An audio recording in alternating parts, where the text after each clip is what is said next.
There is a Persian word, it's called qayyim. Qayyim means something you depend on. It's like a crutch.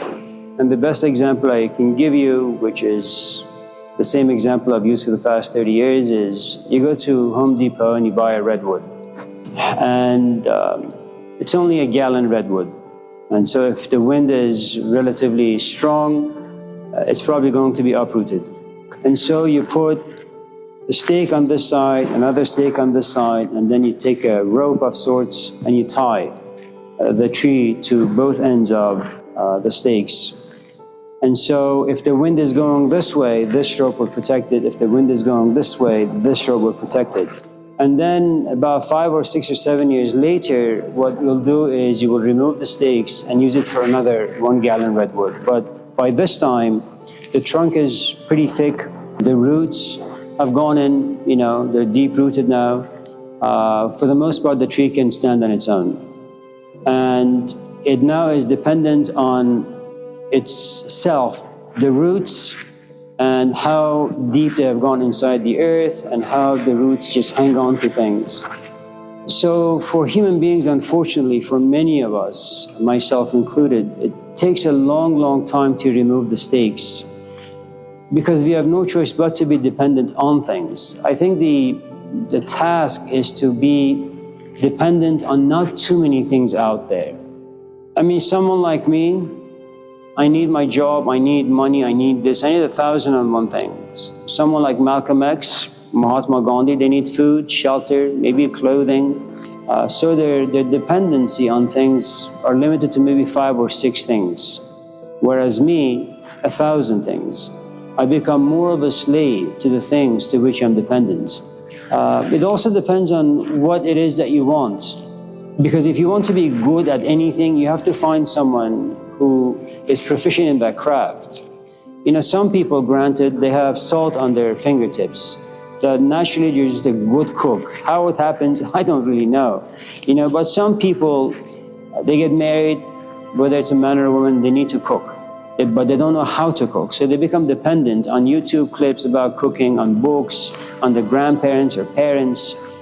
So again, it depends really what it is that you're working towards and how proficient you are. The less proficient you are, the more dependency you will have, which is not a bad thing. And once you become satisfied with the sort of knowledge and experience you've accumulated, you'll just walk away. It's not a weakness. I don't think it's a weakness. I think the moment you know what you want to do and you're looking for a GPS of sorts, and then you want to be dependent on the GPS, it actually shows. The idea in one of the Beatitudes, blessed are the meek, it's kind of like humility. The idea that you know that you don't know, and should someone ask you, can you teach me this craft? You say, I really don't know. That's the best sort of humility you could ever have.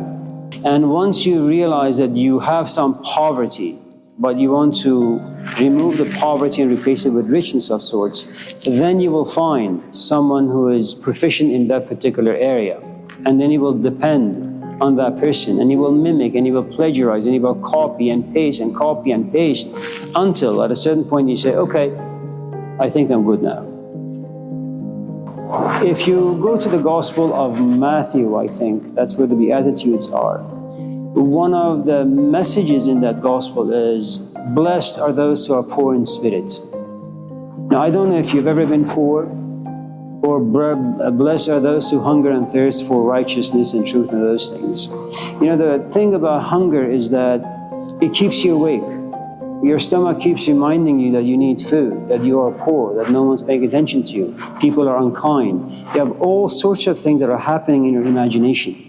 So you need to have a good poverty. And one of the ways that you will attain poverty is by making sure you will always eat maybe a bite or two, but you will allow the rest of you to remain hungry. You'll just have a taste. There's a story about Hassan al-Basri. It's a guy from Iraq around the 7th or 8th century in the Middle East. And so he was fasting. One day he goes to the butcher shop and he looks at this piece of steak. And the butcher looks at him and says, how many pounds of it do you want? So I'm just looking at it. It's enough for my body to look at the steak without eating it. I'm going to allow my body to starve.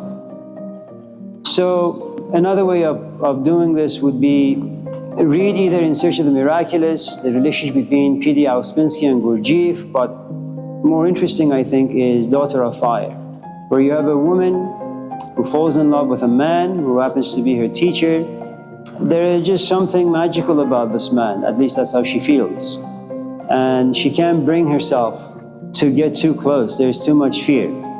And so it takes her another 10 years after he passes to, in fact, write this book. So again, as long as you like something but can't reach it, you won't contaminate it.